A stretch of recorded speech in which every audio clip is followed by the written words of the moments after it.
Since the 60s. Yeah. So I think we're waiting for, is Larry's handout related to this, Marianne? No. Okay. So, I know, did you guys want to maybe give a 1-minute summary of kind of the progress? No, it's 1 minute.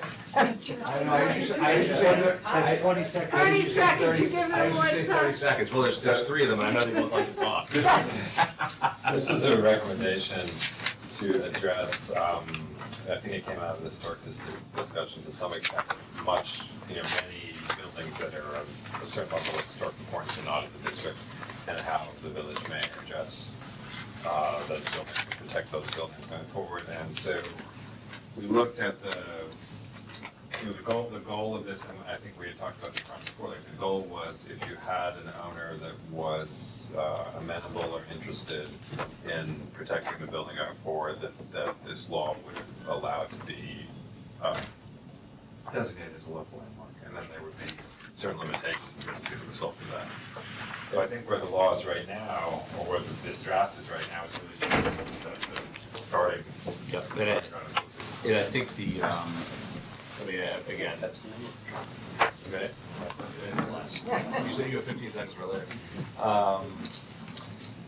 I think that the key to me was whoever owns the property has to either raise their hand or agree to it. So it's not like we're going to say, your house is historic and now I have to put this on to you. So in some ways it's kind of less invasive even than being in the historic district, because you happen to live in a district. You might have lived there for 100 years and now we call it a district. This one is even less so because it's, you have to agree to it. Yeah. Yeah, but I think it's a little bit different. Don't mean to interrupt, but the wording I see here puts the sort of onus on the homeowners to veto something that anybody can address to the board, as opposed to a homeowner raising his hand, as either Brian or you said, but saying, I want my home to be designated this way. I totally agree with the idea of having local landmarks, with the idea of incentivizing people to be able to do things to keep their homes. But I'm not sure in this wording that anybody can come to the board and designate that home, which then starts a clock ticking where a homeowner has to respond over a certain period of time. I understand that they get a veto power, but I still think there's a difference between a homeowner having a veto power versus a homeowner coming to the board saying, I want my home to be a local landmark. I think part of the thinking about that was that there are people that are interested in certain properties and that aren't the owners of the property, that want to suggest that, this is an important building for a variety of reasons. And if you took if you limited it to just owners coming up and making that suggestion, you may not, you may get no requests for this, you may get no, like, if the source of the request for designation was limited to owners and the owners weren't interested in this topic, you may get no. Let me try some else, because I had the same impression that Larry did, but I would phrase it a little differently. What's missing here is a preliminary discussion with the proposed.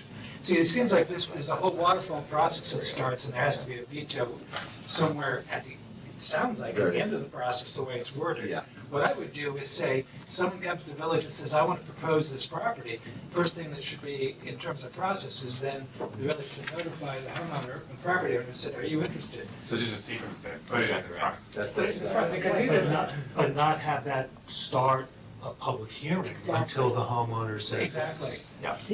I'm sorry. Well, the only other thing is, but allow them at the end of the process, if they go, you know what, I really don't like what I heard, they still have to be able to back out at the end if they want to. Oh, you're saying, right, because if you put it in the front of the process and they agree to start the process, that would potentially mean that they lose their. Yeah, I think you need. So I think you sort of, just the initial thing is just, are you willing to go along with this game? And then finally, based on everything you've heard, are you okay with it? So I think both cases. When is the owner notice now? John, just so you know, that actually had been how I first drafted it. And the committee felt strongly that you wanted to have to have the public hearing anyway, just because they thought maybe at the public hearing, somebody would be convinced that it's a good thing. I'm not arguing one way or the other, I'm just telling you what the process was, and I think maybe somebody from the historic committee ought. I think that you're right about that, but we also agreed, I think, largely that we thought it would be appropriate to consult the property owners and assess their partnership on their collaboration with it. I may be misremembering, but it seemed to me that there was a first draft of this that did not include owner consent. So the last piece that was added here is, oh, and by the way, if the owner doesn't want it, then it's out. But this, I agree with my colleagues over here, that this allows the whole process to go forward before the owner can say, no, actually, I don't want it. Yeah, I don't. Which I think opens the door to way too much pressure Right. from interested parties. So if 6 people, you represent, you're an architect and you're on this committee and you represent, and you come to the board and say, I want, Janice's back fence designated as historic landmark, that's And then a big picture. conceivably, there are costs that the homeowner may end up incurring, having to come to a public meeting, perhaps hiring a lawyer, Yeah. perhaps hiring an expert. Hiring an expert. So I've generally been on the side of, yes, we have to protect the homeowner, but just to be a devil's advocate on this point, the way it reads is it's up to you guys to choose whether you're going to act or not. Now, that choice could be after consulting with the This is what I think, I don't think it really needs to be in law. right, if an architect comes to you and says, we think this building's the Odell Tavern should be preserved, Right. and here are the reasons why, and you guys can say yes, or you guys can say, you know what, let's go talk to the owner and see if we can encourage them to do that. That you don't have, it doesn't say you have to act, it says you may act on your own, or you may act in response to a request. But it I don't doesn't think say it should you have to be be our board that makes that decision initially. See, I think the problem is it's written in such a way that it creates a lot of bad vibes for people who are against, the spreading influence of big government taking over my property rights. Right, that's how it reads. I understand what you're saying. Right. So rather than being that we then have to react, I think it's far better that there's an initial kind of soft touch and say. I don't think the intent was to force anyone to stand here. Yeah. So if you need to change the language in order to do that. See, I'm just looking, procedure, 144.3B2 says a copy of the request for designation shall be sent to the owner of the property on which the building blah, blah, blah is located, along with a notice that a public hearing will be. Right, but that's if the board has decided to act.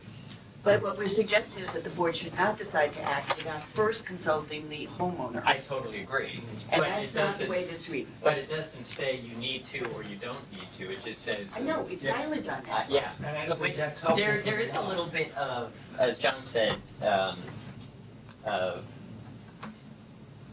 do you need to legislate everything or do you do a little backroom dealing? You need to This legislate is it. a With the loophole, I owner. would not be comfortable with this, I way can- it's written, it's a loophole that needs to be closed, from my point of view. This is not something that should be generated by the board or other interested parties without the homeowner being consulted from the beginning. I like Mark's suggestion of a notice to the landlord, to the owner from the beginning, and then at the end of the process, if the homeowner does not agree, even after the meetings, the homeowner still has. So it's not just consulting with them, it's actually getting their consent to Yes. start the process. I agree. Yeah, I think that's. Well, okay, so So then even, I'm sorry, but if they consent and the process continues, then at the end, They can still. they can still. Okay, so right here, when you read A, 144-3A, this was a part that I thought got rid of a frivolous kind of suggestion for a property that was the shed in your backyard, and your neighbor Right. says, this should be a It's not like historic. there's no criteria. Right, so right here, where it says the Board of Trustees may act on its own, we could, or or may, and that's why that may seems so important to me, or may act in response. So right away, our board could say, you know what? We're not even gonna consider this, goodbye. So we can not I act think right I think there. I'm more worried about the other way, that I say Janice's house is now historic. If I live Let's- long enough, it probably will be. And then, yeah, and then, then we just send her a notice that there's a public hearing, Right. and that's, I that's think it. that's And it's down the absolutely, road. honestly, I think that's absolutely outrageous. Again, I don't actually disagree with that. I just wanted to point out that I think our thinking was It wouldn't happen. that it would be more of, hey, this has been brought up, would you guys be, having a discussion before you even This is started? this is And it another, wouldn't be as formal.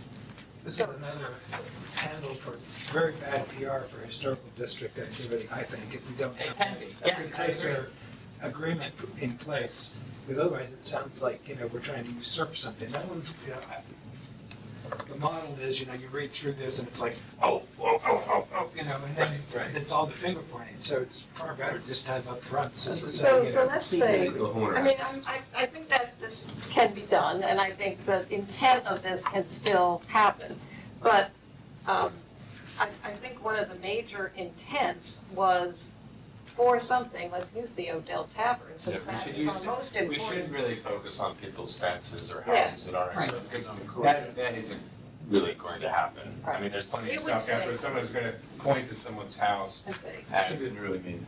No, I know, but I think as a model of how it was used, you should probably focus on something that was Well, really. say trying the to- Odell Tavern, and their Right, let's start with something like that. Connie, is that they could very well not want to go into Right. a historical district, a historical Yeah. designation process. They might not, And they but, may not want to make it a big public deal at the end of a hearing. so if it's important, and there's also the demolition protection in here. Right. I realize That's a the other big thing piece to of think this. about what the intent was. The Right. intent was, because there's an ownership side to it, but there's also a public good side to it Right. about the lot of things. So if we did get into a situation again, like what just happened recently, where someone is in the situation of taking the old Tavern down, Mhm. right? And then the public comes to the board and says, why is this not protected? I assume it was protected. And we Right, say, and you know say, what? well, we asked them, right, and they said they didn't want to protect it. And you could easily have, 100 people, and you're saying, well, you asked them, and they said, no, but it's valuable, and it's important, it's historic, it shouldn't come down.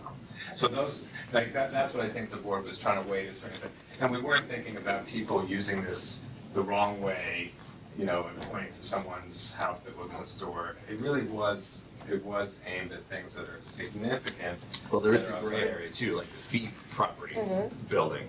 I mean, I disagree on this board. I don't think it's historic because I've been in it and it was a ramshackle. Right. And because the first doctor in Irvington lived there or something, that no one ever knew it even existed until they were gonna take it down practically.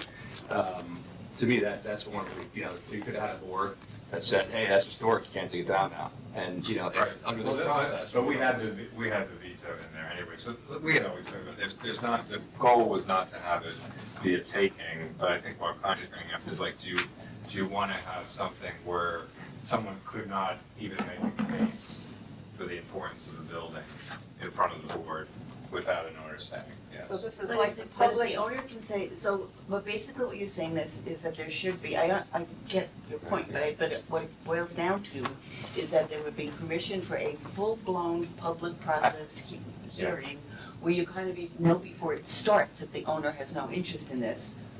It's a I waste of don't time. know, Yeah, really, it's a waste of really, time. Yeah, really I hard think time it's with a, it. Yeah, that's a waste of time. I think the That would be a question waste then of time. becomes, you're talking about a property rights issue in a way, right? And the question then becomes, to what extent is something like the Odell Tavern, if they want to tear it down, it's their right to tear it down, and how important, or is it important for Irvington as a community to keep it, right? How do you strike that balance? If it's that important, then we have to raise money and buy it. Well, you make a deal with the But owner it not to could pull be it down. torn down before you No, we raise have a the money. we have a demolition, don't we have a? No, we don't have a demolition. There's no protections on anything, so There's no the demolition. little gatehouse that people like that's associated with the property, that's not protected. Mount CJ Walk is not protected, Odell Tavern's not protected, none of them are protected. There's a, Right, so there's no, Can I ask, for homes to be on the National Register of Historic Places or the New York State Register of Historic Places, can they be placed on without the owner's okay? No.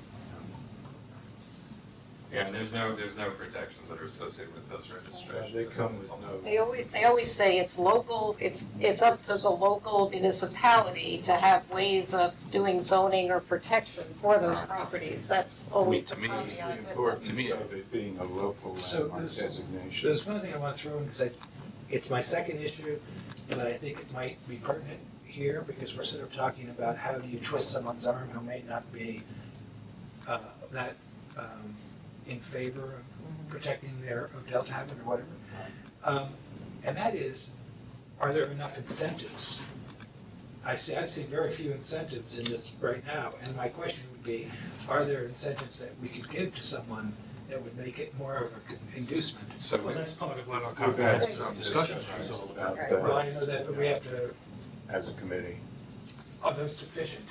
That was what I'm trying to say, is that, And just, Mark, so you know, so strategically, what we thought is that you would want something like this in place, so then you could develop incentives, whether they're in zoning or as part of special permits or something like this. If you don't have this potential designation in place, you can't offer it to someone. You say, like, if somebody came to you and said, you know, I'm looking for a special use permit to do something in this old mansion. So you could say, you know what, it has an impact, if you could make sure that the impacts are limited on this use, that would be great, maybe we'll give it to you, but at the same time, we want to maintain the historic building, so we'll give you this special use if you let us landmark it and you approve any problems to protect it. If you don't have yeah, I a understand mechanism by which you protect it in place, and that's why, in a lot of ways, I think there isn't criteria associated with this, right? If this document was designed for the board to do, like, take things, so that I say, like, this is important, I think you have to have very elaborate criteria about, you know, what is a historic building and why it would be important, and, you know, there are We model. have very elaborate criteria for approving demolition. Right, well, but if you look at model laws for stuff like this, you know, it's 40 pages of criteria where you'd have to meet all this criteria, because this one is much looser, and it's sort of almost like the first step that we just allow the village to look at criteria going forward, you know? No, these still have to meet criteria. In other words, you still It's not have open. to, you can't just take, to an earlier point, you can't just take any, just because it's an open house, into a nomination. It has to, you have to draft up reasons for why it's significant to us locally, or why it's significant at all as an historic structure. And so those procedures are in place, as there are model procedures in place for that. But I agree that, if you can get a basic law in place, then you can create the incentives around that. You can't go to an owner anyway and expect them to be cooperative in this unless there's something in it for them, really. Unless I they're guess just that's my very, key thing, unless is they're that just very generous and say, yeah, I'm on board with this whole preservation thing. But if they're not going before us, the planning board for any particular reason, then you don't have a special permit leverage. I'm still talking about, I agree that there's lots of things you could do during site review and, or special permit review, and get a lot of leverage in that to play off of. But is there any other more basic, almost fundamental value in the equation besides just civic pride? Oh, I think that special permit, and the way in which we discussed it with the comprehensive plan, we talked about the permission to have some commercial activity in this building that's in a residential district. There could be other models, you know, Shadowbrook, in Terrytown. You know, it was in a zone that didn't allow multifamily residential. So when you have a building that's 13,000 square feet, the notion that there's gonna be an owner that wants to live like a Lots of bear. Stan gets. Yeah, or like Stan gets, you know, there's not a lot of them out there.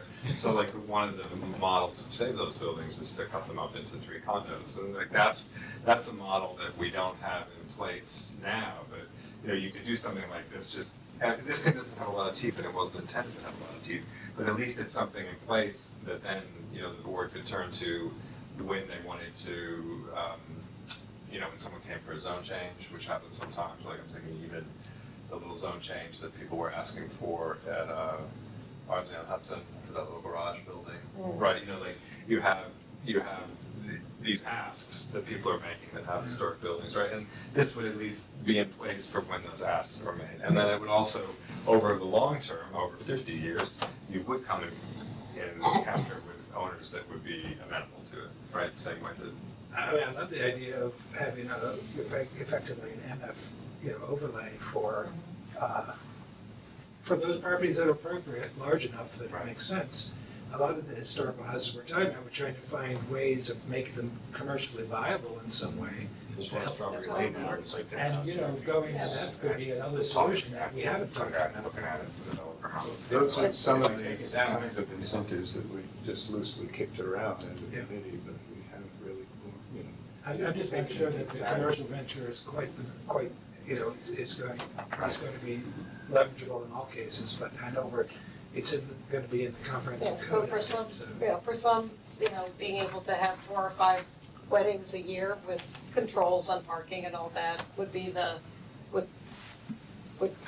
thing they would want. If, Right. But we can get this, we can turn this into a local landmark. This is what we would want, and this is what you would want, and this is the structure. Just somehow bring them in sooner, but not, if it's not a frivolous thing, if it's a frivolous thing that's being asked, it's us, it's our board, and we say, that's ridiculous. We're not talking about making a landmark out of Brian's shed. That's the end of it. We don't have to go any further. We wouldn't go any further. Brian's house, maybe, because he lives My there. shed You're a famous local. My shed is And 30 you're years a old. famous local person. I haven't seen it, I'm sitting in it. But, It's gonna be 50. The prominent architect worked on some of it as well. Yes. House or shed? Not the shed. The shed, I was talking about the shed. But, but I think that, I don't think anyone's worried about, that piece of Those, it. so those frivolous people are taken That's- care I of. don't think anyone's concerned, it's more the other way. Sounds like Yes. sequence, like I think, also, it seems like maybe pulling the trigger on the public hearing is too far forward. Yes. Right, so maybe even the notice at that point is in the right place, it's just the public hearing maybe needs to be addressed later. Well, Well, if the owner can pull the plug and say, I don't want this, then it would seem that once the owner's been notified that somebody has made this request, if the owner says no, then there's no reason for a hearing. That becomes an enormous. Yeah, certainly not a public hearing. I think what Connie is saying is maybe you don't want to shut down the process of hearing about it, right? Maybe you don't get to public hearing level, but if someone wants to develop, like if someone wants to present to the board the value of the property and put together the folio that would argue why this is historic, maybe you don't want to shut that process down. Maybe they just That's an present it to the owner. educational piece. Well, the owner would hear it, right? If they're noticed, they'll Right. this is part of it, yeah. Yeah. Well, I don't know. I mean, people could do it anyway. People can do it anyway. You could just say You that. could do it anyway, so that Yeah, way, they if could do it anyway. if you have the historic committee. Draft the nomination letter correctly. Right. You can always. You do it in the nomination letter. Right, with all the I background. mean, the downside that's- for the That's your only owner bite at the apples. is really, there's no cost to the owner to go through the public hearing. Yeah, That may not be true. That may not be true They though, don't have to because. have a lawyer, they know they can. No, allow that's- it. They don't have to, but they might. If you were- They might feel they need one. If you were a sophisticated owner with a property that was potentially contentious, you would hire a lawyer. Right, exactly. And now there's a cost involved. And there's also a moratorium provision. Right, and that's, Yes, you that's could true. do it for demolition. There's also just simply public pressure. Somebody who has a building that somebody nominates to be made a historic landmark, who really doesn't want to do this, but has to go through the whole process of a public hearing, listening to 20 people saying, this should be a historic building. Yeah, really? That's pretty awkward. That's why I brought up It's pretty Montanito. awkward. Yeah, that'd be really bad for them. They really want to keep a very low profile and just be quiet and do their business. They don't want to have another public outrage, something, Yeah, I think.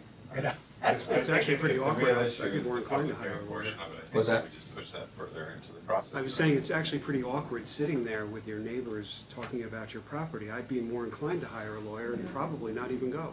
I'm not saying I'm a hermit like that, but some people, but that's a pretty normal reaction, I think. I Well, think is there a way that, Right? the downside of that, though, is I think you're gonna get very few people saying yes. That's- People will shut it down before you get anywhere. That may be. But the alternative, I think, I think the alternative is worse. I think the alternative is tremendous overreach. But if that's the case, I'm not sure why we'd even discuss it. No, well, I think Because there are people who would volunteer it. if you think about the volunteer side and With the the right side that would incentives. be See, that's associated the way I with someone keep it making coming an out. ask, Yeah. And I don't think you can wait for then I think it would be comprehensive. okay, right? If you think of it in the context of people that were sympathetic, right, then there wouldn't be, you could put the public hearing later, there would be no downside to that, right, if you had sympathetic on it. And then if you think about it in terms of people that are making an ask, whether it's to the board of trustees or a change or a rewrite, or they're asking something to the planning board, it also wouldn't be, if you have an owner that's asking you for something, Yeah, that's easy. that's easy, and if you have an owner that's sympathetic, if those are the two categories that we're doing, and we start thinking about it that way, then there's probably not a real loss about pushing the public hearing further back into the process, or having that stopgap in the front for the owner. But if the owner is not interested, I think we need to know that upfront, and that's it. But I do think there's an educational component, as Yeah. Larry That's said. all right. The nomination letter could be more than, could be deep enough that could convince most people there's some value in it for the, You'd have, maybe an owner doesn't even know what. That's my point, it could be a valuable right. So in the early procedures, the nomination procedure, anybody, I guess, the way this is written, can make a nomination. An owner can certainly make a nomination for their own That would properties. be. And a committee, something like this one or some other forum, could bring a nomination to the board. And it's really the board, isn't it, that decides whether this takes the next step forward in sending the nomination letter to the owner and taking other steps. Is the nomination You to don't the go to the board, owner first before you come to the board, I don't believe. is the nomination to the board a public nomination? Right, I mean, it's made, Yeah, I mean, you could, it's in the public record. Yeah. Since see no value in keeping it secret. In fact, I don't see any value in not having It's the not. landowner know ahead of time that it's gonna be nominated, rather than waiting for the, I guess it's something like, I'm just saying, I It's didn't say politics. don't let them know, I think they need to be a part of that early conversation. But doesn't this board have to agree that this is a qualifying nomination? at some Yeah, point, that's yes, what I but it meant would by seem the you name. had your ducks in a row before you came, but I would think the board would wanna know, in helping it to make a decision, if the homeowner was on board or not at the start, before the board made a decision. I think to you go get a forward. nomination letter, I'm just throwing this out, the board gets a nomination letter, the board tells the owner that we've received a nomination letter, and then that's the beginning. Right, Right? right, and That should be the beginning. that accomplishes. Why can't the nomination letter include Come from a thumb up or a thumb down from the owner in addition to the nomination letter? But that's The board actually- already- Some of the nomination letters are going to be trying to protect a property that is threatened. It could be a thumbs down letter, but the board will know that ahead of time in making a decision. If it's if it's the Odell Tavern and those people say we're not interested, the board would want to know they're not interested and still make a decision as to whether we would want to go forward or not with making a decision. It would be excluded from going forward, because even in this, the draft way it is now, if the owner's not interested, that's it. Well, under. So I'm trying to it's a think if there's a way to later- put it's a together your later- desire to educate the public about, potentially historically significant properties that the owner is not pursuing. Because this seems to be the paradigm. The owner has not shown the slightest interest in being designated historic district, historic building or structure or whatever. But there's a lot of people who feel that this indeed is worth historic preservation. So how do we develop the case that this is a historically valuable place without violating the owner's rights? And I think it's, what was suggested before, just the ask has to simply come much earlier in the process, but perhaps the nomination letter should develop the reasons why, and that's on record, and then the board says, well, we have been advised by the owner that they're not interested in pursuing it, that's the end of it. Not make an owner sit through a hearing or. No, I think it's fine, I think the question is, where's the conduit? Like, if someone's gonna nominate the property, they should probably, to this board, they're asking the village for it, they should probably send it to this village. The village should, I don't know if you guys are wrong, the village should then contact the owner that this has Well, been it's received. already in That's the there. way it's written. Yeah, but I think they're already saying there's a public hearing on the way, maybe that's what I'm thinking, I think it's Yeah, just, you I just think take the out the public hearing business just needs to about go. that. Yeah, step 3 becomes, you get affirmative, Upon affirmative consent of the property owner, we go ahead with the public There you hearing. go. Yeah, That's all. it's step 3, and then you break that part out, and then you So the other approach is at the time of the nomination letter, maybe, approval, disapproval ballot is, along with the nomination letter is sent to the owner, registered. I'm sorry, Mark, say that again. At the time of the initial nomination The contact of the owner. to the board, at the same time, and I'm trying to take it away from the board's being responsible, I'm saying, why doesn't the supplicant, for want of a better word, or committee, The nominator. nominator The include, nominator. the package plus a, approval, disapproval ballot to the owner? So like you've got, Yeah, I don't know, I think then you start to develop like an elaborate form, like, it seems like you should have some flexibility for, some people that aren't that sophisticated to just send a letter to the board, say, we think this thing is valuable. Yeah, I agree. And then, As opposed to like, there's a bunch of things they have to go and send certified mail to, that's something that seems should it happen. has to happen at some point. yeah, but then that's an easy form letter to come from us. Dear so-and-so, your Okay. property has been nominated Yeah, for a historic landmark Okay, fine. based on the following criteria. Enclosed is a copy of the nomination. Right. From the neighbor you've been boring, but And it's then we have to 17 give years. them a certain, like, how many days do we give them to respond before we know their answer? We think that's, we No, I'm just saying we have to have closure to that. Yeah, so within the And next if number of they days. don't respond, it's a no. This is, You gotta reach out. It's not a yes. Yeah, Exactly. we can't assume. the other thing to point out to people though, is the effect of it being landmark is the only thing you can't do is demolish it without review. Oh, you can. No, Everything else you everything have else to you go, already have to do anyway. you'd have to go to the ARB. If you want to alter the exterior of your house, you have to go to the ARB either way. But see, the problem is, that is from behavioral economics, and now I've had it driven into my head by Walter Montgomery, and reading a few of the books. The problem is if you can't present something you want with a negative value. In other words, you're presenting it, the only thing you can't do is demolish. See, there's no positive to But the you presentation. can't No, I understand, but I'm just So you saying have that. to figure out, go back to what is the value of doing it. Exactly, and I agree with that. But the point I'm making is, there actually isn't, There's no guidelines. there's no onerous Additional. effect to the, Well, there may be at the Well, ARB actually, level. there could, because the way you had it revised the last time by putting in sites or, landscapes or something, We added, that would not Historic require, landscapes. that wouldn't require any, well, I wouldn't mind taking that out. I didn't mind. yeah, well, I argued against putting it in, but people felt strongly about that, so I put it back in, but anyway, what? it was Neil. Okay, but in any event, What's the risk, sorry, I don't know.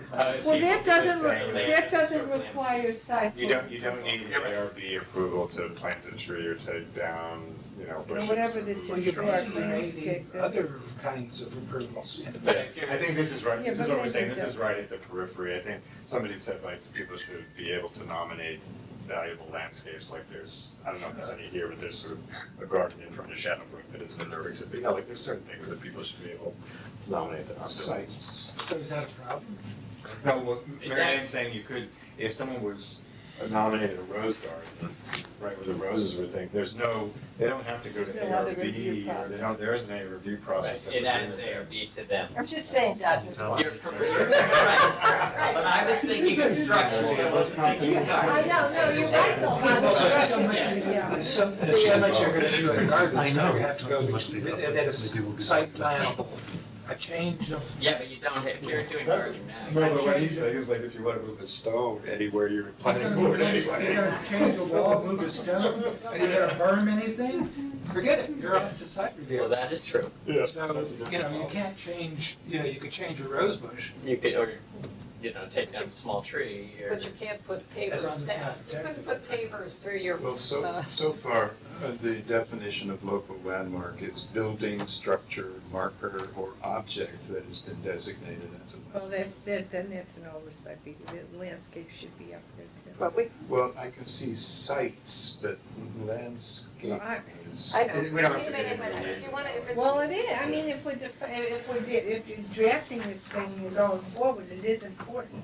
Yeah, well, it is, because maybe you want to designate, we've talked about it in the past, when I was involved in the tree code updates about whether or not there should be designated areas like, that have additional protection above and beyond the normal protection, like the sycamores along South Broadway.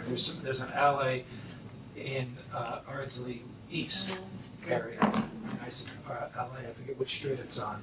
It's entire, about 2 or 3 blocks that have been planted with one type of tree. And, you know, so are those areas that one might Are want they to, on people's property or on the village property? Are they right away or? does it matter for a historical designation? Well, yes, because if it's village property, Right, no, but the sycamores are not. no one's going to object.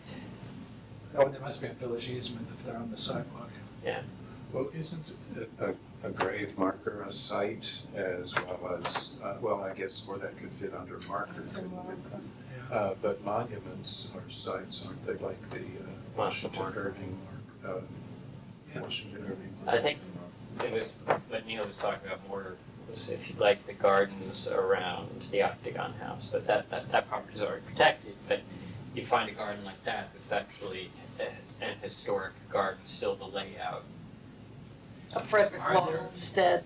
Yeah, there are not a lot of those. Are there any left in Irving?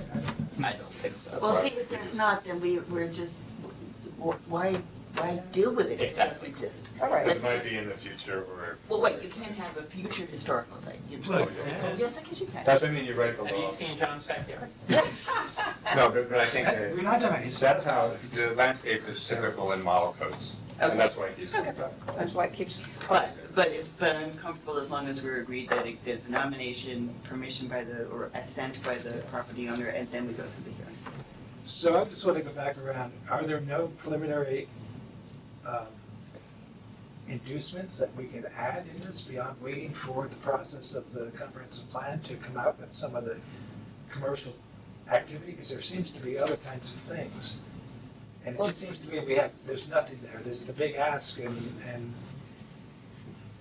most people would start worrying about what the headache is, not what the benefit to them is. so we talked about possible advantages, but they wouldn't be part of this law. Right. But we know that there are ways in which this helps encourage the people to do certain things, and certainly the commercial use of your property, your historic property in a residential district is an inducement I think to do this. it would be looking at adjustments to current zoning that would help historic properties stay. Stay viable financially. And we're talking about. That's the Aren't large you overlap. think of another example? Maybe you would say that it's not gonna count in it's not gonna count in your coverage. I mean, that Right. could make a difference for, Right. for, Or it counts as. because you're not leaving it there, Leverage or yeah, something? but I don't think it belongs in here. It might be an adjustment to the resource protection section of the code. There's a resource protection Yeah. section of the zoning. Right, but you wouldn't take that in this law. No, I don't think no, it this is belongs not in related this to law, the- no, That's those, an I think those incentive are to get this law incentives. passed, and then we can, I'm fine with that as long as we don't this let it law go. doesn't also have to state what the incentives are for the person. We can Yeah. make those incentives once we get this Right, passed. and aren't there tax incentives that we could look at? We once started to discuss that, but they're a little over my head. But, I was thinking, even in the case of the No Doubt Tavern, if they would grant an historic easement for just the tavern property. Is there some way that they could lock that off from the property, the rest of the property that would be assessed to the taxes? The issue there is that it's assessed at the Greenberg level, and, there might be something that the village could do on their tax portion.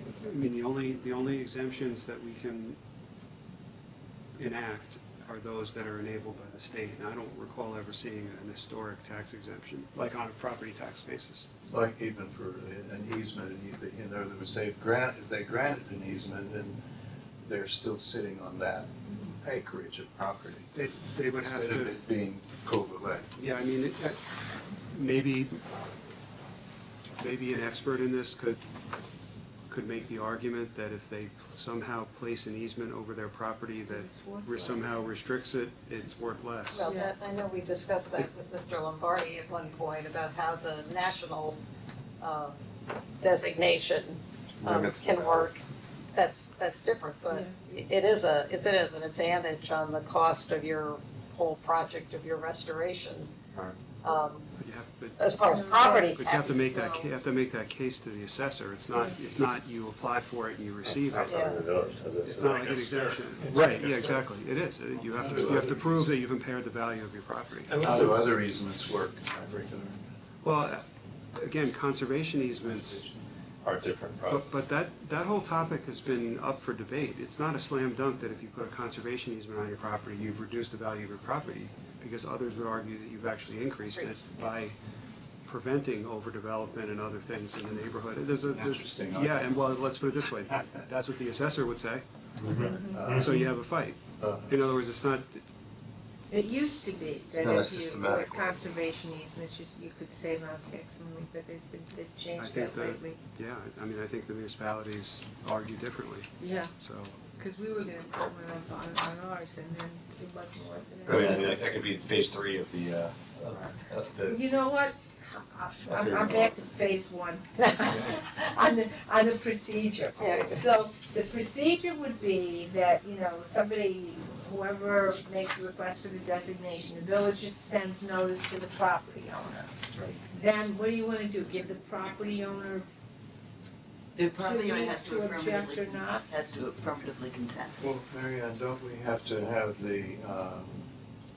meet the criteria for it first? That's not changed. Yeah, Same I'm just talking about process. To the owner. Just about process.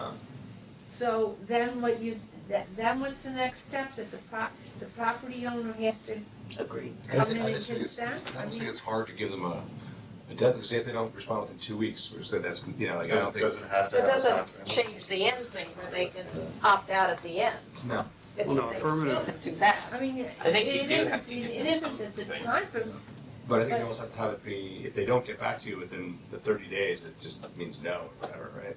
Yeah, that's what Janice Yeah, said. that's right. Affirmative consent is. Right, they have to. You have to say They yes. have to say yes. They have to opt in. Right, otherwise, but are we saying that, or does it just start the process over if they don't respond? I think that's, I mean, we just say, if it's 30 days is up, we're done, it's over. That's up, that's it. Okay. We'll send a Mary out. Now, does that take it off? Right, that was my next Further question. Can it be future brought up consideration? at some point Let in the somebody else future? Is read there a it. limit You as to can how start many it again. times? Start, yeah, day 31, you can start the process. Yeah, or we could say within X number of months or something, it doesn't prevent future renomination. But Do we have to even have that? But you have to have the time limit. Because on it's it. still gonna come Or to can the you just board, and we wait can just until look you at it get and back? say, This is a waste of It's time. process. but if you put a time limit, maybe something happens where it becomes really a matter of urgency that you wanna try to protect this thing. So you wanna move this, what I'm saying, something could happen within 30 days where it totally changes the equation. And then there may be enough, at that point, you have to apply a lot of, personal pressure, I guess. Someone has to go and politic directly to the homeowner to try to get it. But if you you can't reapply for 90 days, then Okay, understood. it's our discretion to say, you know what, this is too frequent. And especially if it's the same Or nominee. something's changed over the last 35 days that we now want to. Then we'd be the ones who were noticing them anyway, so we could just, if we came back on day 31, we're like, we're just sitting on it now. Or you could have nominations by different people. So one of the things, this is one of the ways you might try to persuade a homeowner. Just come with. You know, that there's, you know, A lot 5 of different people people who have nominated this property for several different reasons.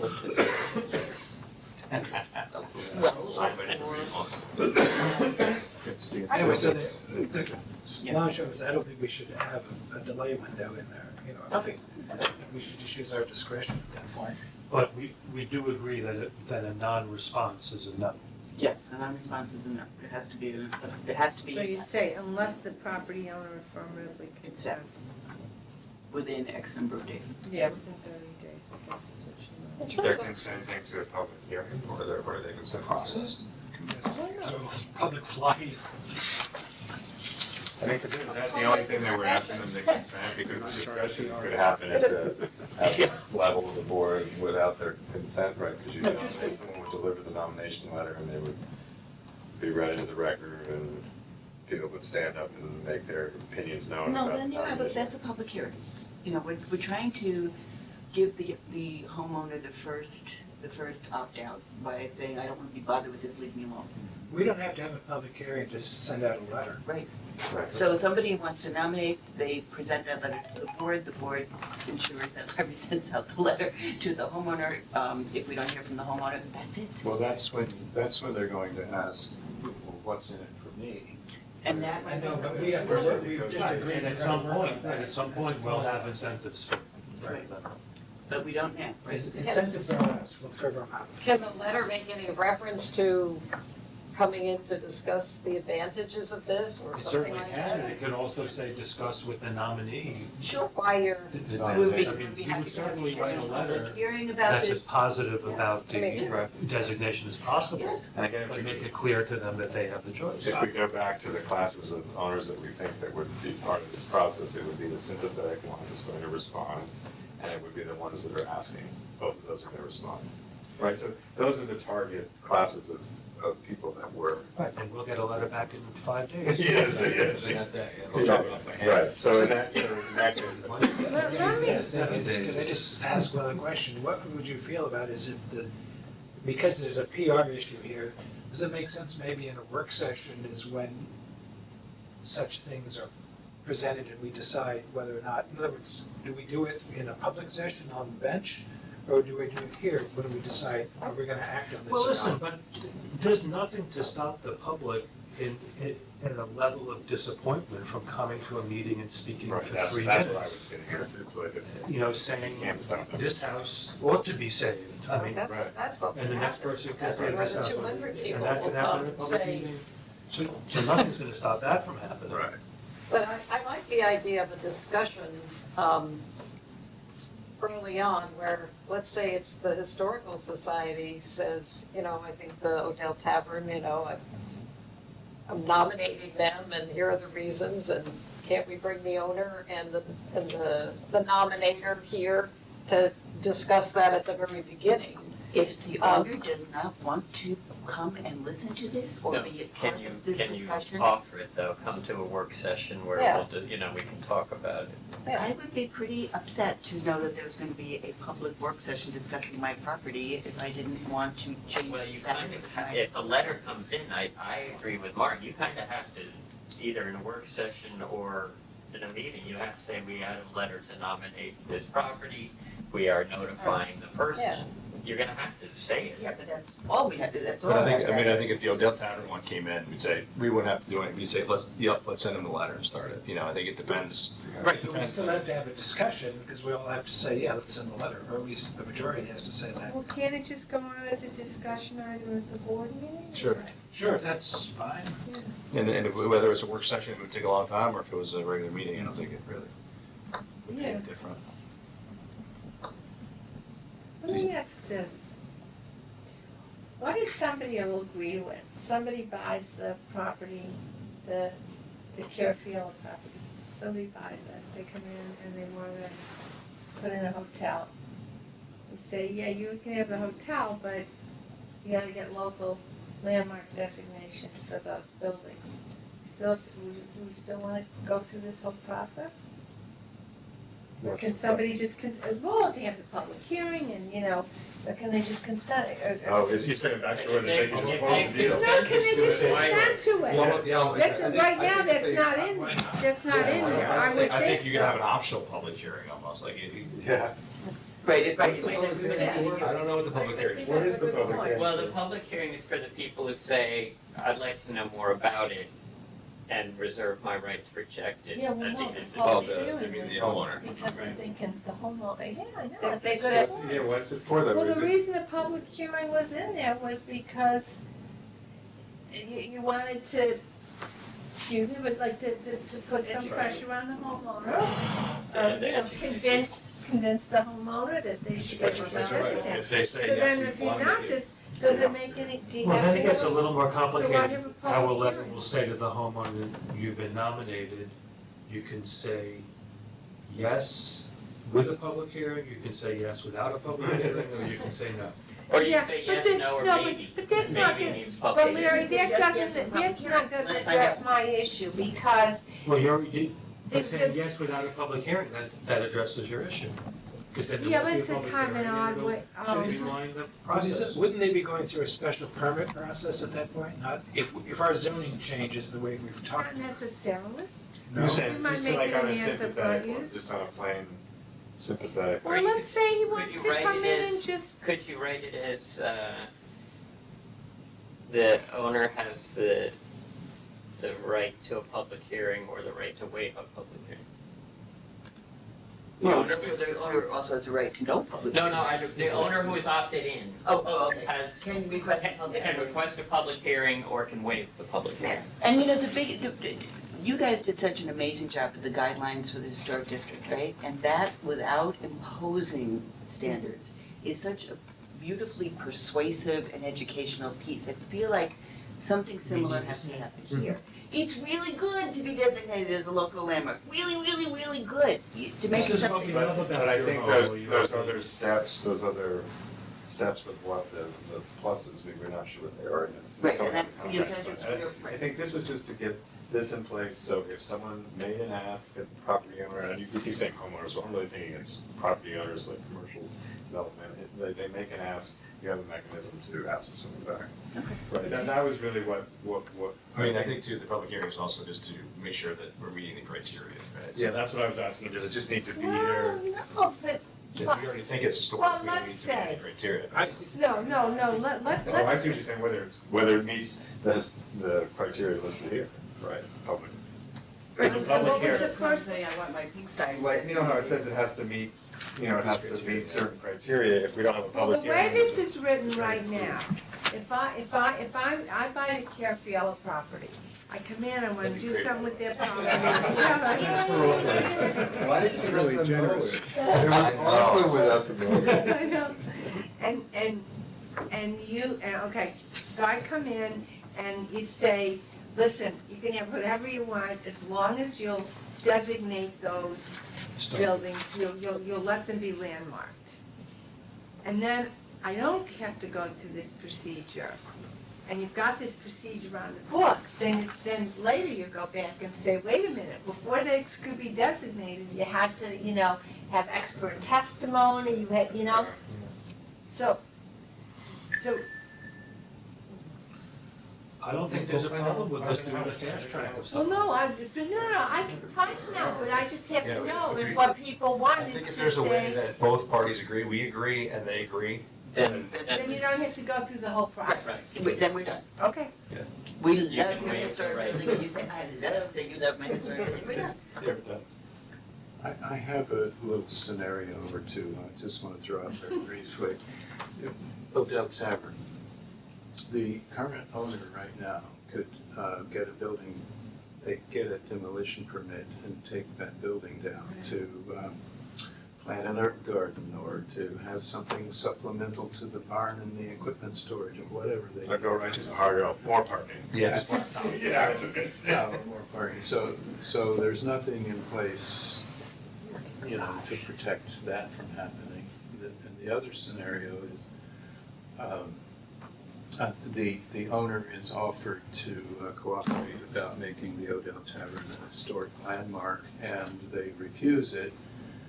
Then there's that statute of time that passes where we were talking about reintroducing another nomination at some point.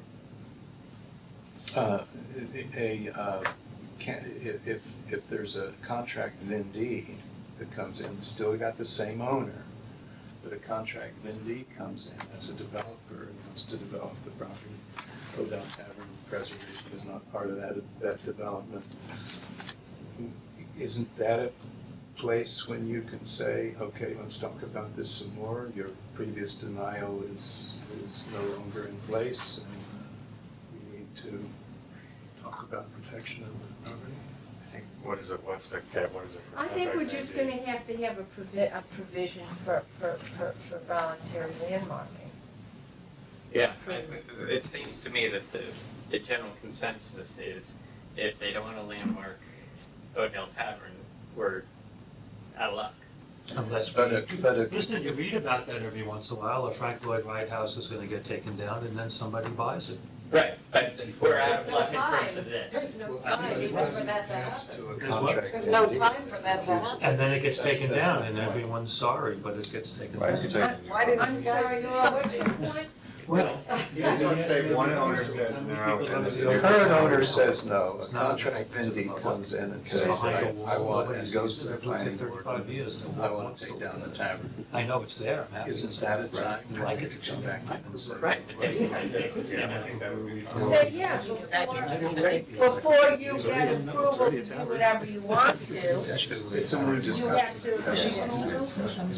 Yeah, the no from one owner wouldn't go to the next owner, and wouldn't go to the contract vendee's discussion about what they were doing. So it's not transferable. Okay. The thing that's very interesting in the public when you bring these things up is the most common thing that you hear is, I can't believe they're not protected. Yeah. You mean anybody could do that to any of those things, any of those buildings that we think are so important?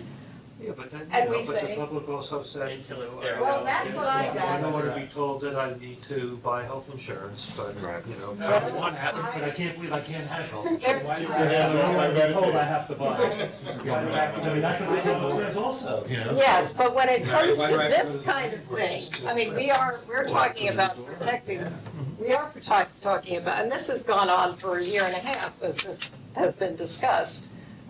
And it's always in your mind, that kind of balance.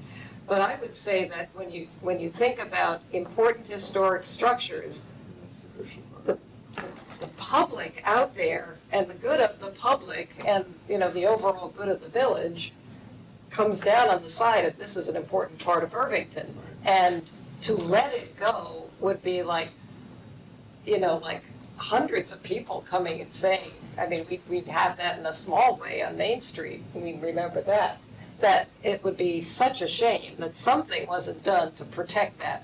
So What's the this case is law? why we brought this issue to figure out a way to do it, and we have to balance the good of the whole village versus sometimes the individual gets stepped on a little bit. Like you have to wear a seatbelt and you didn't used to, and you have to do a lot of things. But this is property rights, Yeah, I know. not Okay, so- other kinds of things. And so property rights are much different, and it always falls to the owner of the property has the, you know, implied and explicit rights. So what does state law say? It becomes, you have to have a taking at that point. Well, yeah, it's, I eminent mean, the domain. county, the federal law doesn't let it be landmarked if No, I know, the I know, there's no property owner protection, yeah. objects, or the state, so it seems a little bit maybe overreaching Well, if the village can. To some extent, that's why, when I was talking earlier on about, you know, you guys have the choice to do it or not do it, and the hope would be that, you know, me going up to the guys who own Odell Tavern, I mean nothing. You going up to the people who own Odell Tavern means something, But- and having that discussion at an But the executive level, historical just so you committee and the historical Society. society and stuff like that, historic district committee, and certain knowledgeable architects going forward as collectively or Developers as. won't be grouped. Yeah, if you did, yes, but my point is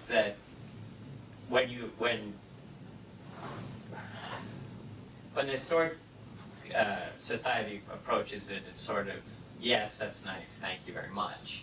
When the local government approaches, says, can we have a conversation about it? It sometimes has more weight. I wonder where my couch is at that point, if I'm an owner. Yeah, but you know, But it opens the door to discussion in a way. That was my. And one of the That's things insane. that you when brought up. when Montanito came the first time to get that approval, they actually said, we'll do whatever, you know, with the Odell Tavern. But there was no, had this law been on the books, you could have said, Signed them we'll up. landmark the Odell Tavern, you know, so. Hence the So it does voluntary. make a difference. And you gotta think the long game, over 50 years, you'll pick some of these up And Without- just on the issue of the national and the state don't do this, they always say, when you read that, it's up to the local government to do this. The idea that the government that's closest to the people would be the ones that would have No. some They say to come up with the regulations. regulations, yes, that's what I mean. And Well, so- that's Not to- different Not to than designate. designating. right? That's to come up with the regulations, that's what they're talking about, it's up to the Protect- municipality. But So you had this historic district, you didn't have any regulations, it didn't mean anything. Then you pass a demolition law. Yeah. I don't think that that's saying it's up to the municipality they can designate whatever they want to, irrespective of what. Yeah, what I think Connie's saying is that the stuff that is probably at the federal and state level is a bit of a punt, where they say like the teeth are gonna come at the local level. It's not, the intent at the state and federal level is still to protect. A lot of rings. Why isn't there That's rings property down? laws calling her. Property the rights. National Yeah. Trust wants to landmark things. So where are we? Yeah, we're, Do we have enough, Mary Ann, for you to make an adjustment to the? Yeah, I think, I think that going forward with this, as long as we have that kind of initial stop, I think makes sense. Yeah. Right, and we are using the force of the board to say, we would like to engage you in conversation.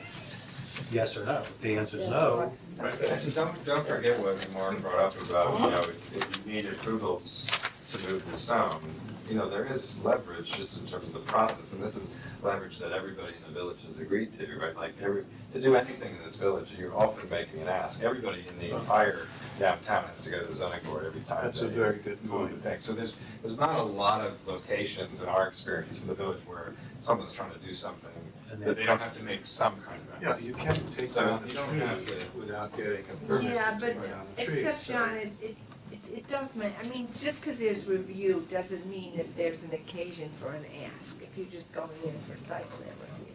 No, I think John is saying we're But already being this, asked. the thing is, it happens, and it's happened here several times when people come in for zone changes, when they are really asking something of the Right, village. I'm thinking zone change, I'm thinking of zone change, but I think there's not Zone gonna be, change, right. for these But I think buildings- you would, I don't think you argue that if somebody wants a variance, that you take, that the zoning board could say, No, well, it's dangerous, that's not what I meant. Of I meant a zone change, like when someone's making an ask for right, use. exactly.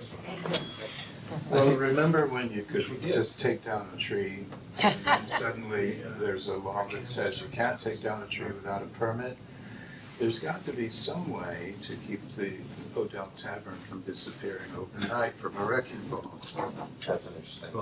I think part of it, I think that we need this, but I also think that one other thing we could do, won't protect the Odell Tavern, but it will protect the other ones, if we can add anything on the national register or state register would be subject to our demolition laws at least. There's a way. Or local, what about local? Or local, but to me, we already have some that are already on the national and or the state, they're all on the national, to put that into our demolition. Well, I law. don't think, that would go into, Exactly, exactly. on that's that. not part of this at Not all, part are of you this at all. suggesting that? I'm suggesting that because we That's keep actually coming up pretty with the same clever. thing, Yeah. that let's do that, because that's a stopgap for those properties that, at least one of those. So in other words, for our demolition, that only covers the historic district, add anything on the National Historic Register to our demolition laws, Or stages. or state, yeah. But does that have to be, does that? CJ Walker is not on the national. Yeah, he's just saying that the stuff that is, Yeah, right? So that's- but No, it's not what you Laura go. already is I thought the- protected. I thought Bill Laura was, that's CJ Walker's house. That's C.J. Walker. I think it is. Maybe it is. Bill Laura, Today, Bill that Laura, wasn't, yeah. but I don't think that was like, The county list. it was designated as a national. No, it's the same building. It's a national treasure. That wasn't. CJ Walker. I mean, I think that's She's what saying- that would go down to the house, that would Well, protect it. Octagon is already protected because they had an easement when they did it. I would be really, really surprised if CJ Walker isn't as well. It is.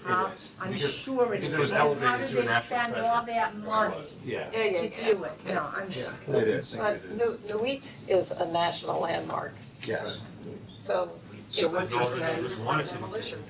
yes, so that, I think that's, That's a good. I don't think it's not, it doesn't solve everything, but it's an interim step that protects some things. So what about, Odell? Odell is not, I think, no, Odell is nothing, they have no, any status. so someone been They never, and I'd requested be it, happy and it to never approach happened. them. I think it's just funny because we're basically protecting a guest house now. It's like you go inside, it's a modern guest house. So it's, But it's, it doesn't so much matter, in a certain level because the exterior is still That's the- relatively. it's pretty much the same. Well, for some 50 years now, there have been lists that have been compiled by local historians on the buildings that are considered contributing to the character of the village historically, not just in the historic district. And those may be worth the board reviewing. At least you have a master list of what is being considered. If you guys had a list, that'd be great. Yeah, that would be helpful.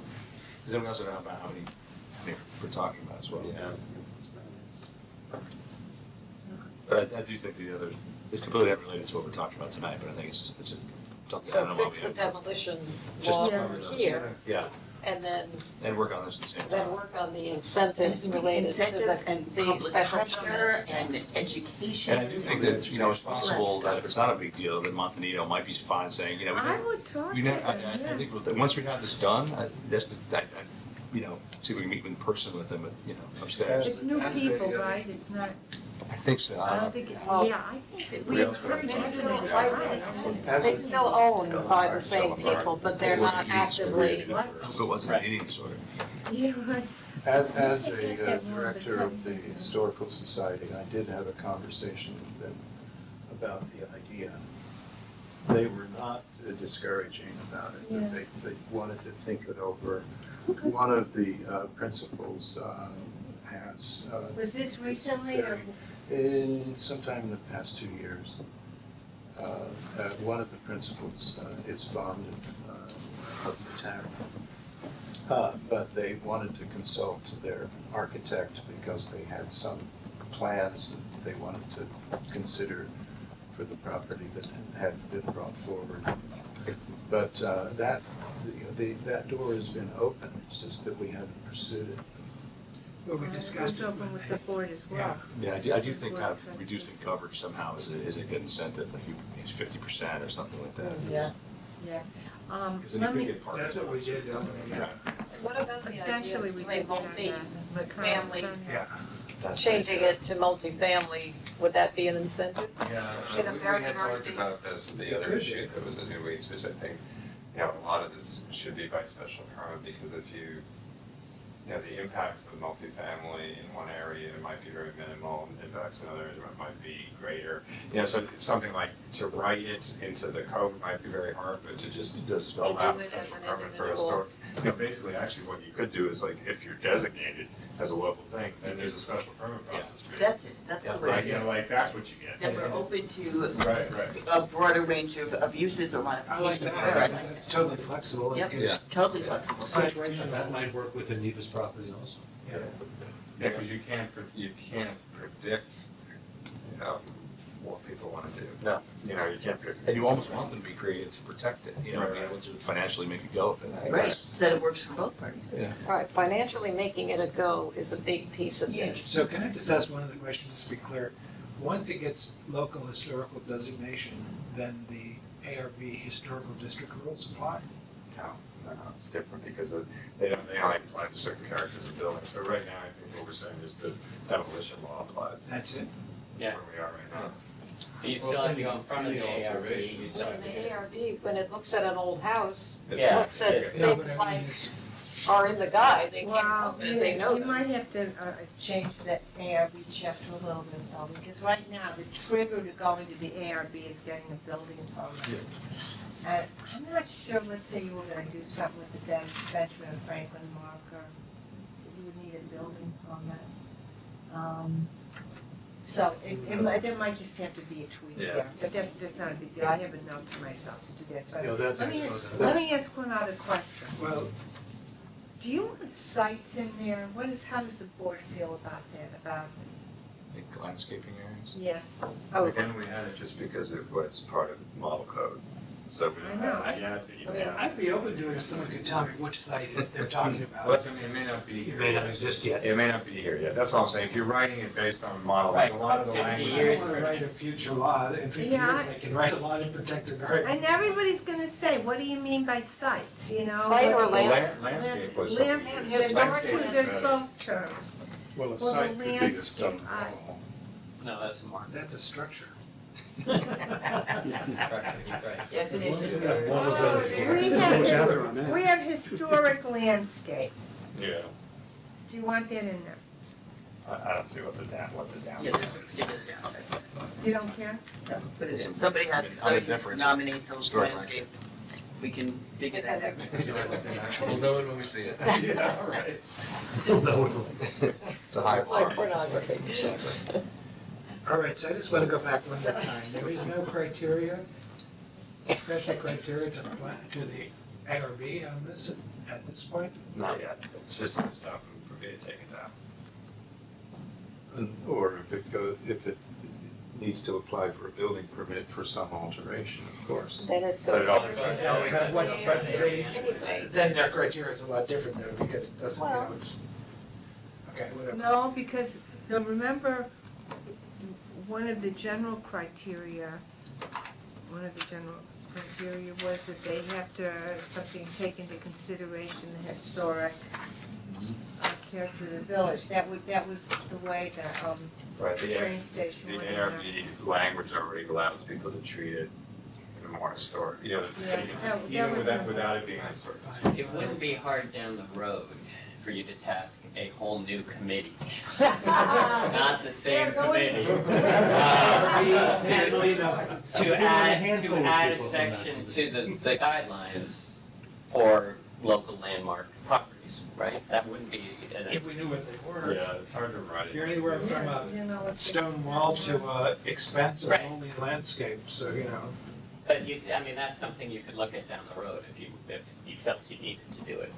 This was still in the category of why isn't that thing protected? Yeah. So we just got the demo part of it, that's all it is. That's fine, and then, so what did we say our initial incentive was? We did come up with a good, Special oh, permit. that you could have, Access to special permit. right. Tell me with the architects. Actually, I think that's a fantastic, It's a pretty good one, yeah, it's very good. because it's totally open as to what that means, right? I mean, Sure. But that's, you're basically saying if you're willing to, embrace the historic designation, we will be happy to work to make your property financially viable. I think that's the classic Financially way. viable. That's a main criteria of all of this discussion, is to think about the good of the whole village and to keep those properties viable. I don't think the village wants to buy them all. And we can't expect people to volunteer to maintain it just, for the greater historical good. Some people will, but very few. Well, what's It's a this? different zone. I don't know, it's a Yeah. different Being discussion. able to have tours, even to open places up as art would have galleries. That would definitely talk to just a designation. as permitted Probably a uses. zoning code thing, we just don't know where it would go and how. You figure it out. Commercial activity. Yes. So do you need anything else, Mary Ann, from? No, I mean, probably, but. Oh, John. Not that I know of, I'll do another. Let's talk about mechanical rock Sometimes when you write it out. Yeah, you can stay here and talk about Yeah. rock. Yeah, yeah. Thank you all. Apparently not. There's a boulder underneath the Odell Tower, in case you didn't know. A boulder. Yes, there is has a plaque on it from the DAR. Irvington's, Yeah, in the front of it. What? Sir, Yeah, I've got big your, plaque there. your email. fine. Thank you for your Get to it. service. Thank you, have a lovely evening. So, mechanical rock excavation, brief history here that I'll give a 30-second version of. 30 seconds. Was, I want the minute. you know, we had some instances in the village, maybe close to the mayor's house, where there were, I'm gonna say 600 days in a row of mechanical rock excavation for 8 hours a day. It was a lot. It was years worth of, so we put in some limitations on weekends and basically the time that they could do it, shortened the time. This is kind of stage 2 of that, which is reducing the amount of days. My thought process on this was it would actually change the whole plan of it. If you knew you could only have 38 days of rock excavation. 38 days, I think, just from the RIDE code. I don't know why. Did you ever find out why? No, I never found out why. Okay. But you have a theory about that. Yeah, but It didn't hold water. I don't know. I never found out a definite reason. To me, it's, if you know, and I think there are still sites up and I up. think we should make it 39. Just to put our own stamp on it. About 40 is a nice round number. That's all. No, no, should be like 37, something like that. 35. Do I hear 33? Because, I mean, I think there's always different ways to do things. So, you know, if you just say you can hammer rocks forever, that's one way. So you think they would do it Calendar more, days. they would do it more efficiently, or they would have a Or different you have to way change the of plan. planning their Yeah, plan? because, I mean, you wouldn't have 10-foot ceilings in your Yeah. basement, you know. Right. It's 38 consecutive calendar days, but they can't do it on Sunday, Right, so right, does just gonna Sunday say. count? That was gonna be. That's what I meant about I what's. don't know. So is it 38 drilling days or 38? No, calendar days means all those days off count, which is probably where the So unusual number comes 38 from. consecutive calendar days, whether they're excavating or not. But you only need 34 if you're trying to. Well, I think they should be clear, yeah. Yeah, that has to be clarified. Because it's only gonna be less than 5, the max 5 Sundays, right? I had- Sunday's the only day they can't. Yeah. Or maybe they just don't, because, you know, the guys aren't working that day, but still, too bad, guys, it No one wants counts. to pay Double overtime. time. Yeah. I just had a couple of questions about words, just if they were in D1 dust mitigation, such dust mitigation plan shall incorporate the best dust control practices that according to whom I was industry standard, or is there a better way to say that that's not so loose? Who's defining what's the best practices? Oh, well, I'm assuming that there's best practices for dust mitigation. If there are best practices, that's And fine. then examples are given, right? There must be a DEC guide, right, for that kind of thing? Well, you know what, I know what Janice's concern is, because it's the best dust control, so yeah, give me the, you know, So, or the best pizza you can find, you know. But if what they mean is best practices for dust yes, control. exactly. That's what I think. I'm not sure. I'm not sure that's any different, but it That's sounds better.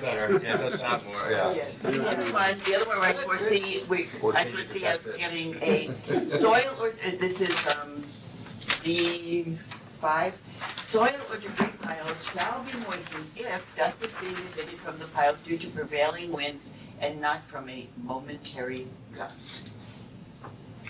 My prevailing wind may be your momentary gust. You know, I mean, I'm just not sure how Why don't we you. just require them to keep it? Yeah, how about you just cut it off, you just take out Y. The soil debris must be moistened if dust is being emitted from the piles. That's it, leave it there. I think so. Yeah. Whether it's blowing or not. I love it. That's another momentary, Yeah, exactly.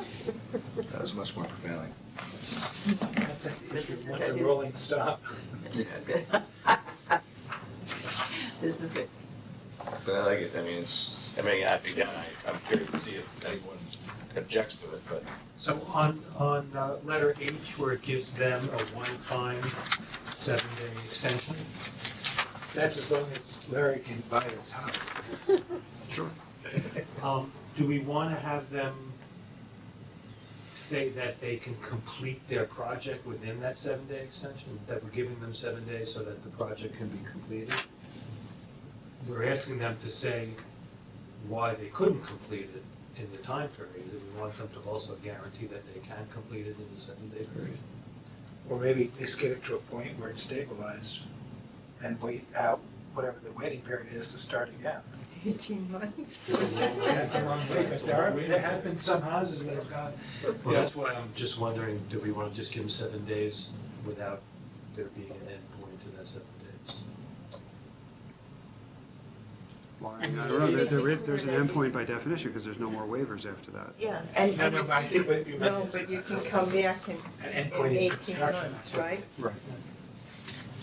So why give them 7 more days if they just do it back in 18 months? Oh, no, that I see the reason, it's, things happen. I can see 38 is the rule, but if you can demonstrate No. why you weren't able to comply. No, but Larry's saying is, It's just 7 to days. get that extension, do you have to verify that you're gonna get it done within, that after those 7 days? I understand Because the if you point. can't, then why give you those 7 days? Just come back in 18 months. Okay. Start over again, we get Don't make 38. 7 more days of Yeah. noise. But if you can get it done in those 7 days. Great, you're done. I like that, why not? Yeah. Yes, okay. If we're gonna be strict. And then what happens if they don't? And whatever the fine is for. Everything is too Then they- strict, but it's you have to wait 18 Grace months. says never easy. They have to wait 18 months It's like, anyway. absolutely with like speeding. If you don't want to speed in Irvington, okay? It's good things to be known for, right? And I assume a fine of $2,000 is enough. So I Have we think, had any feedback from this, from any of I that? think we've just, no, I don't think so. We It's didn't the first we've seen it We before. haven't floated it back out to the public since. No, this was just pretty much between you and Ed, right? Mhm. That's, And you used rye as a? I mean, I did look at it, but Yeah, you, made yeah, a couple there's- of changes. So the main thing is the number of days, 38 days period. and we didn't do that last time because we thought, let's just Let's work on it a little bit. do Oh, I this. know, 38, and then if you get the 7, it's 45, so it's a month and a half, maybe that's. It's the best theory we have. Unless it's February. Yeah, exactly. Well, it's the days, but it's also the notifications that is And the fines, big fine. part of this that doesn't currently exist. I like it. Good, good. Thank you, Ed, since you're not here. How many sites will this affect? How many unbuilt sites are there up in? They're all in your neighborhood. Not too many more, I Not too many think. more, I don't A think. handful more. Just a couple more. It always seems like there aren't any more than there are. Yeah. Well, it was an approved subdivision plan, so there's got to You be. can probably figure out how many are left. Someone knows the answer, probably Ed. I would think. Okay. I guess, yeah, make